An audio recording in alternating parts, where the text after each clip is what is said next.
One of the things we started the last meeting, based on suggestion of the school committee, was rather than always talking about construction and COVID-19 and all those exciting things, we were able to also want to make sure that we still continue the neat things that are happening in our schools. And so we started that last week. I want to thank Liz Dudgeon for helping put together in a format right here of a slideshow. We're going to have this accessible on our website.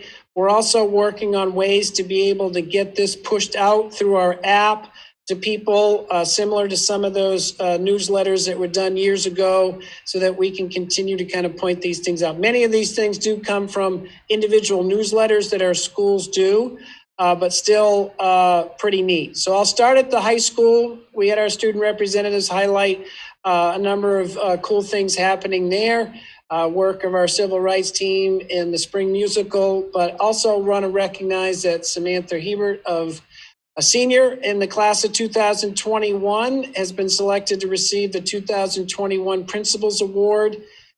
This award is sponsored by the Maine Principals Association, and it's given in recognition of high school seniors' academic excellence, outstanding school citizenship and leadership for that. Some of the quotes that came from the news release on that: Samantha's a great example of a student who never quits when times get rough. Perseverance and persistence will serve her well in the future. Even with a mask, she's always smiling, according to Principal Peterman, and she's a positive role model for our students. So part of that is where there's a senior from all high schools in the state for that, and they'll be invited, Samantha will be invited to participate in the Principals Award Live virtual scholarship drawing event, which happens on Friday, May 14th. And that's where they'll draw 10 $1,000 scholarships. So there we go. There's Samantha smiling behind her mask with Principal Peterman.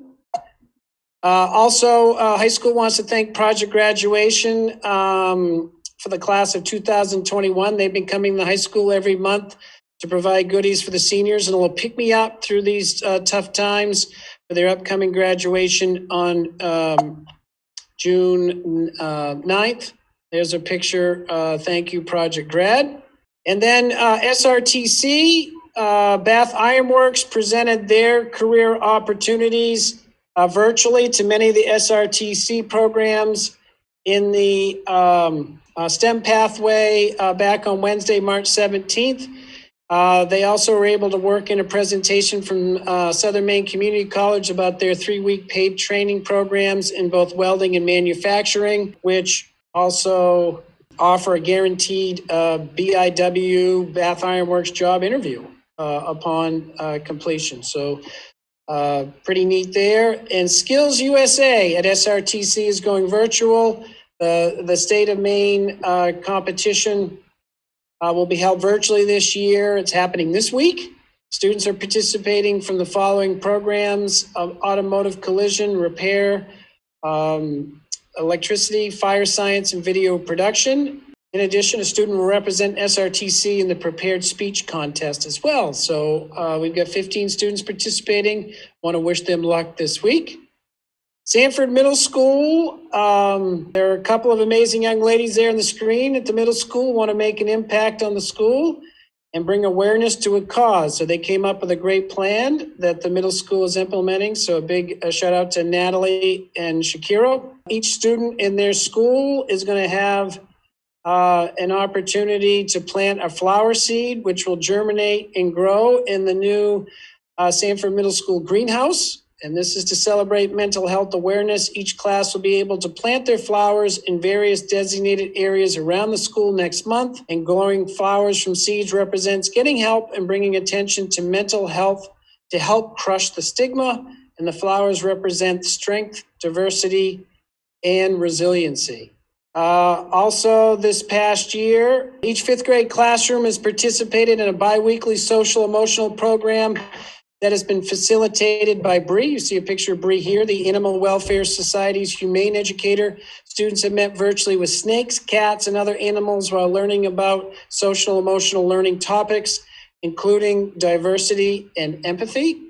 Grade 6 students just wrapped up 2 March Madness tournaments. One determined the top supreme scientists of all times, and the other was a double elimination math basketball tournament. Students are getting excited to write to pen pals in Pakistan to coincide with the read aloud of I Am Malala and learning about culture in social studies. We might hear more about this later.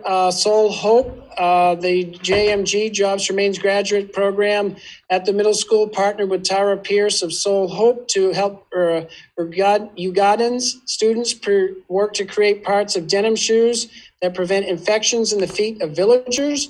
Shoes can have an incredible lasting impact on Ugandan villages, enabling people to get their families' work in school, and people can visit soulhope.org for more information on how to get involved. At Carl J. Lamb School, Mrs. Gillis's second grade students wrote letters and mailed Flat Stanley, plus carted him all around town so that they could read and write about his many adventures. Flat Stanley visited the Dollar Tree with second grader Cash Laterno, as you see a picture here. And then also on the screen is a picture of Mrs. Cindy Smith, the final winner of CGL's PTA's March into Madness raffle. Raffle items were donated as random acts of kindness to staff members by our generous Sanford community. This was a ray of sunshine in the long days of March and very much appreciated. And then at Margaret Chase Smith School, they also had their March Madness, which was an opportunity to listen to 16 different books read by 16 different staff members. And then they placed the books into 2 brackets, much like the NCAA March Madness tournament.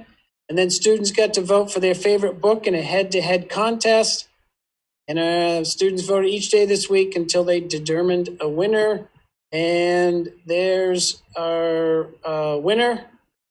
Right there, as you can kind of see the brackets in the screening. And then Pratt and Whitney last Friday, their 4th grade students had the opportunity to Zoom with an engineer from Pratt and Whitney. The engineer had the students participate and experiment with magnets as they learned about the power of magnetism and how it can be used to create electricity. And then at MCS, Attendance Heroes. To encourage students who are improving their daily attendance, MCS has started to recognize individual students each morning during announcements.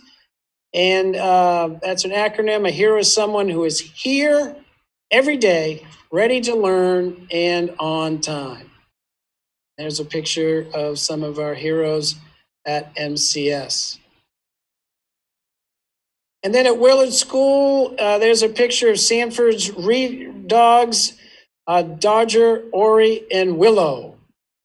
The Reed Dog program at Willard started in January of 2021 with 6 participants.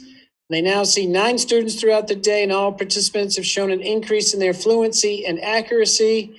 One student started in January at a reading level C and is now in March performing 98% accuracy at an E. There's some pictures of the students enjoying the Read Dogs. Their students have increased their ability to read out loud and have become more confident in their reading. Many of the readers report that they are reading at home with their own dogs now because they realize that dogs appreciate the attention. And the students report that they look forward to reading to the dogs. They feel more comfortable with the dogs and are learning to be more comfortable with the teachers who are present with the dogs. And the Read Dogs provide an anxiety-reducing, stress-relieving, calming factor in many of the at-risk students' days. They enhance and improve communication skills as students are encouraged to discuss their read aloud with their reading partners. Some days, reading takes a backseat to social-emotional needs, and once those needs are met, they jump right back in and get back reading again. There's been a lot of success and growth with the Read Dogs at Willard School, and they hope to continue next year and to include more students.